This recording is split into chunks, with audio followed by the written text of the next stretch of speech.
दोस्तों नमस्कार, स्वागत है आज के वीडियो में।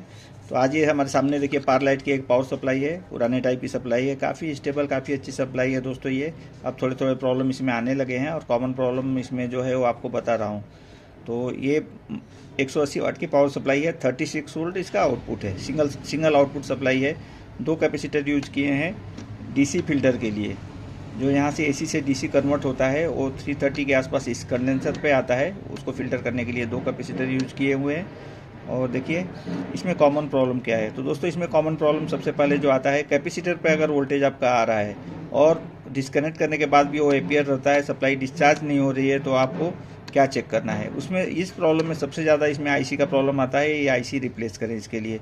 ये आईसी है 2269 OB 2269, ज़्यादा करके इसका सीरीज OB रहता है, कभी कभी CB भी रहता है, कंपनी अपना अलग अलग रहती है, लेकिन 2269 कॉमन रहेगा। SMD है, 8 पिन है, 4 ईच साइड, दोनों साइड 4 पिन है।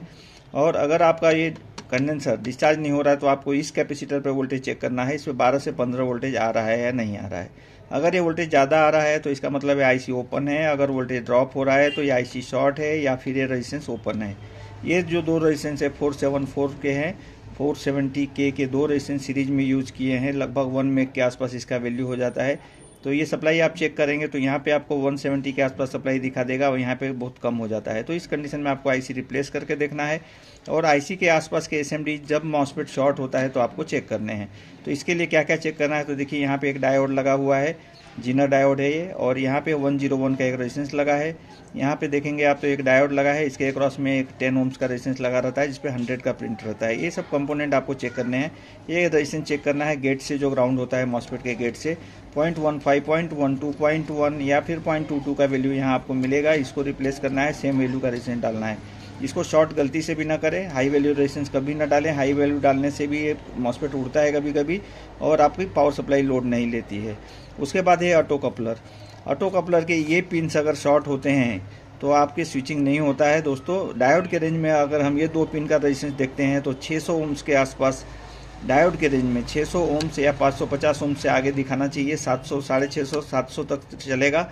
इससे अगर कम दिखाता है, आपको 200-300 ओम्स दिखाता है, तो आप इसको निकाल के चेक करें। एक्चुअली ये रीडिंग जो आती है आईसी की इंटरनल रीडिंग रहती है, इसका कोई रीडिंग नहीं आता है डायोड के रेंज में भी। अगर यहाँ पे आ रहा है तो इसका मतलब है कि ऑटो कपलर ख़राब है। और अगर ऑटो कपलर हमारा ख़राब होता है तो भी स्विचिंग नहीं होती है। ये कंडेंसर ख़राब होने के हालत में भी हमारे कैपेसिटर चार्ज रहते हैं, स्विचिंग नहीं होती है। तो इस कैपेसिटर को आपको चेंज करना है, आईसी रिप्लेस करनी है, स्विचिंग नहीं हो रहा है तो ओपन सर्किट है। तो अगर शॉर्ट है तो आपको मॉसफेट वगैरह सब चेक करना है, आसपास के असेंबली चेक करने हैं। इसमें एक और कॉमन प्रॉब्लम है इंटरमिटेंट स्विचिंग का। दोस्तों यहाँ पे देखिए एक डायोड लगा है और यहाँ एक रेजिस्टेंस लगा है। ये इस ट्रांसफार्मर से कनेक्ट रहते हैं। सेकंड सप्लाई है आईसी के 7 नंबर पिन पे आती है। अगर ये रेजिस्टेंस ओपन होता है तो हमारी पावर सप्लाई ब्लिंक करती है। ये डायोड ओपन होने के कंडीशन में भी यही कंडीशन आएगा और कभी कभी इस कंडेंसर की वजह से भी आता है। तो इसको आपको रिप्लेस करना है। प्रीसेट ख़राब होने से भी ब्लिंकिंग आती है। ये 431 ड्राई होता है या ख़राब होता है तो भी स्विच ब्लिंकिंग आती है। और ये जो हमारा ऑटो कपलर है 817, इसके वजह से भी ब्लिंकिंग आती है। तो आप ब्लिंकिंग के कंडीशन में इनको चेक करेंगे और इससे रिलेटेड पार्ट्स भी हो सकते हैं इसके कारण, लेकिन ये कम प्रॉब्लम आता है, ज़्यादा करके ये पार्ट्स ही ख़राब होते हैं। तो आज की वीडियो में इतना ही। मेरे चैनल को सब्सक्राइब कीजिए, लाइक कीजिए, शेयर कीजिए। धन्यवाद।